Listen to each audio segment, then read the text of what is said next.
वरुथिनी एकादशी की पौराणिक प्रामाणिक व्रत कथा के अनुसार प्राचीन काल में नर्मदा नदी के तट पर मांधाता नामक राजा राज्य करता था।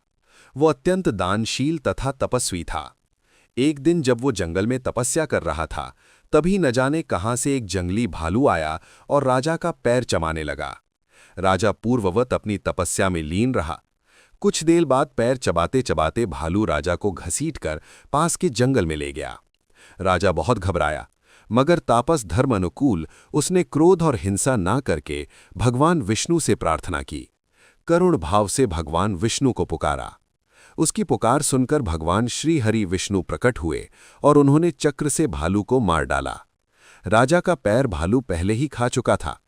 इससे राजा बहुत ही शोकाकुल हुआ। उसे दुखी देखकर भगवान विष्णु बोले, हे वत्स, शोक मत करो।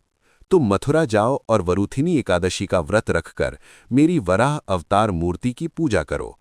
उसके प्रभाव से पुनः सुदृढ़ अंगों वाले हो जाओगे। इस भालू ने तुम्हें जो काटा है, ये तुम्हारे पूर्व जन्म का अपराध था। भगवान की आज्ञा मानकर राजा मांधाता ने मथुरा जाकर श्रद्धापूर्वक वरुथिनी एकादशी का व्रत किया। इसके प्रभाव से राजा शीघ्र ही पुनः सुंदर और संपूर्ण अंगों वाला हो गया।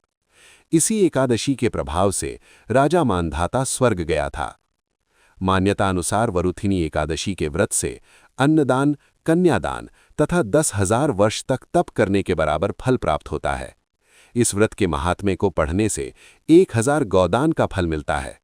इस तरह जो भी व्यक्ति भय से पीड़ित है, उसे वरुथिनी एकादशी का व्रत रखकर भगवान विष्णु का स्मरण करके इस एकादशी व्रत कथा का श्रवण अवश्य ही करना चाहिए।